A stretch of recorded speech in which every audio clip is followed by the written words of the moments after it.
Hi guys, I'm sure you have an idea of what protecting your energy means.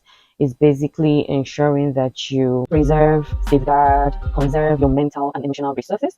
If you protect your energy, you will be less prone to burnout. You will be less prone to certain mental health challenges like depression, anxiety. Protecting your energy also helps you to keep your energy reserves for things that are important. So today, guys, I'm going to be taking you through a mini makeup session. I was on my way out and I thought to just make this video. So I'm going to just be talking about this while trying to get ready or get dressed. I'm dressed already just to, you know, touch my face up a bit.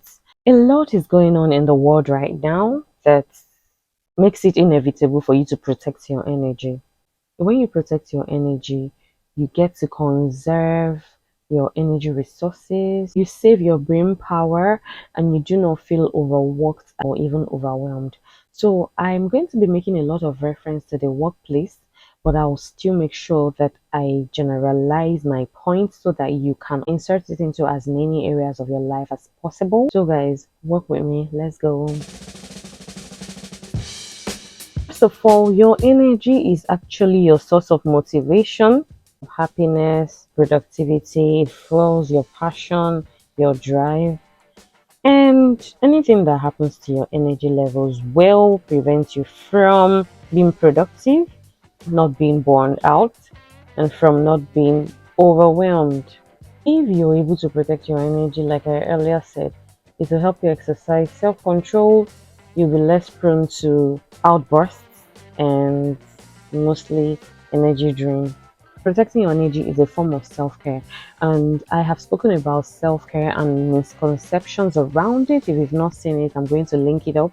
You can click or watch it later to learn what self care is not. Almost every situation actually amounts in an exchange of energy, from realizing that the prices of commodities have gone up, being a shoulder for people to lean on, being reprimanded for wrongdoing, hanging out with friends, speaking with friends, listening to their happy and sad moments. There is usually an exchange of energy when all of this happens. So if you're not careful, you will not be able to know when to step aside and let the whole thing not drain you out. There's a lot to do every day. So if you're not careful or if you're not mindful of your energy levels and the need to protect them, you will keep running into situations that help you drain your energy with all pleasure. Conserving your energy does not only leave you refreshed and with reserves, it also helps you prevent, like I mentioned earlier, burnout, depression, anxiety, and some other mental health challenges. Whether you feel drained or low, or you still have burning energy levels, I am here to tell you how to either refuel or conserve what you already have. The starting point is define your boundaries by being clear on what your goals are, what you want to and you do not want to do, what you would say yes to and what you would say no to. And talking about saying no, I actually made have a video up on my channel on why and how you can say no without feeling guilty or without feeling selfish. I had also mentioned in that video that saying no does not necessarily make you a wicked person, but it actually makes you set your priorities right so that you be more available to other people. So the reverse is the case. It's actually a paradoxical kind of thing where you actually say no to people to be able to say yes to them later. Boundaries teach people how to treat you, it teaches you how to treat yourself, and it also prevents you from delving into things that you ordinarily shouldn't. It helps you stick to your calendar, stick to your timelines, helps you be productive, place things where they are supposed to be so that you can have time to do some other things. It helps you focus on what is important, it helps you to channel your energy, channel people, channel your environment towards your goals and what you tend to achieve in the short, intermediate, and long run. Number two is to profile your energy. Profile your energy, because if you need to protect your energy, then you should know what exactly you're protecting. What sort of energy do you have? Where does your energy fall into?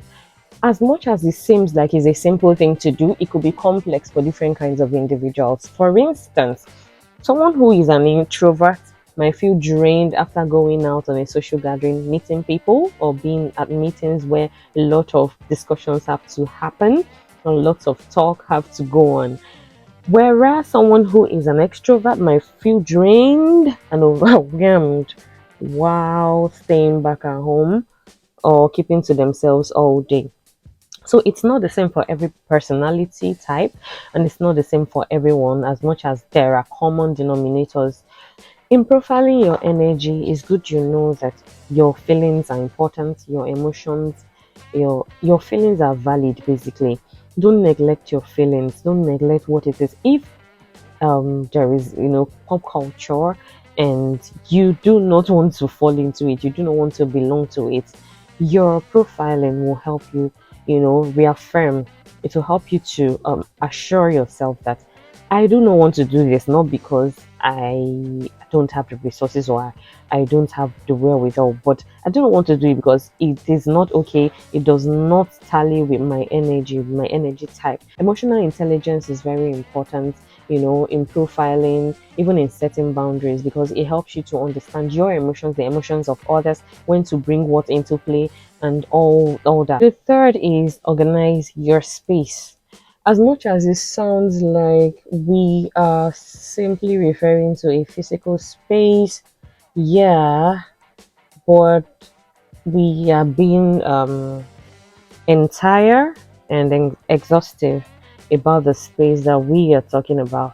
So, if you are going to organize your space, declutter your space, do not limit it to physical space. Yes, it is important to declutter your office desk, your calendar, your appointment book, but it's also important to declutter your head, your thoughts, your plans, you know, and all of that. And so decluttering is very important because you are more productive in a clean and decluttered place. Talking about physical decluttering, I mean, if you come into an office space that looks very clean and welcoming, you seem to be able to, feel better with yourself. And the same applies to your head, what your thoughts are, your actions, your premonitions. In decluttering, try to clean out your room, clean out your office space, try to rearrange, even though it might not seem scattered, but try and rearrange, put things in a different place so that you just have a breath of a new start, fresh air. Take charge of your calendar, take control of your calendar, meetings, things that are things you do on a daily basis, routinely. Take breaks, meditate, micro breaks, meso breaks, and macro breaks. Asana.com talks about micro breaks being the few minutes you take to stretch in the office. Meso breaks refer to the few times, maybe an hour or two, that you can use to, take an art lesson, take a yoga class, a meditation session, and macro breaks where you probably go on a vacation or visit family. When you declutter your space, it helps you think straight, it helps you take control of things that you have overlooked. Decluttering your space also could involve changing the colors of your space to more productive colors such as blue or white, or colors you feel are your favorite or make you think clearly, make you more productive. You get energized in a clean and serene environment. Next is practice gratitude. Yes. I realized that a lot of life coaches and mental health coaches, psychotherapists and psychiatrists like Asana.com and Shape.com are big on practicing gratitude, and I share the same sentiment. This is because practicing gratitude helps you focus on what you already have Instead of chronically dwelling on what you want, your wants that are not yet met.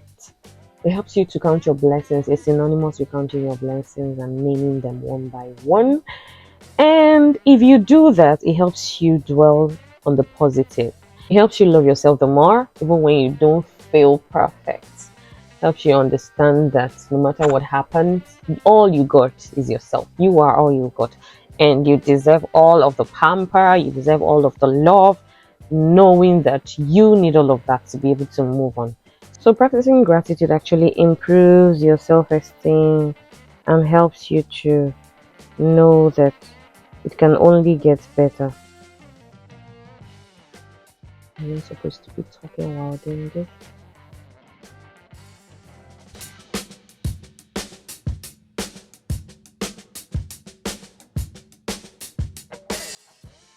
And it helps you to be grateful to yourself, helps you to understand that every single milestone matters, helps you to love yourself as well. That way, your energy is protected and you don't beat yourself. The last point is kill the crave for perfection. You see my two brows, they're not the same. I could have spent more time trying to make them perfect and same, and the temptation is always there to want to make them perfect and same. But the truth is, this can never be the case every single time. There are times that I try to do that, but it is not always the same. That is what applies in our everyday living. You need to kill the crave for perfection. A popular quote says, "Do not strive for perfection, you will never attain it. It's not possible." Perfection is a myth, it doesn't exist. It is very normal to want it, but it's not realistic. Constantly trying to attain perfection drains you, gives you a low picture of yourself, reduces your self esteem, and leads to burnout dissatisfaction. You're always sulking over things that you should have done right. The thing is, there is something beautiful about our imperfections. That's what makes us interesting. Making mistakes is how we learn. Perfection does not help your energy at all. Protect your energy by ensuring that you understand that perfection does not exist. I'm not saying that we shouldn't strive towards being okay and flying high. You should, but nothing is perfect. And it's important for you to know when you're beating yourself up too much. So, guys, how do you protect your energy? Rule number one, define your boundaries. Number two, profile your energy. Number three, organize your space. Number four, practice gratitude. And five, kill the crave for perfection.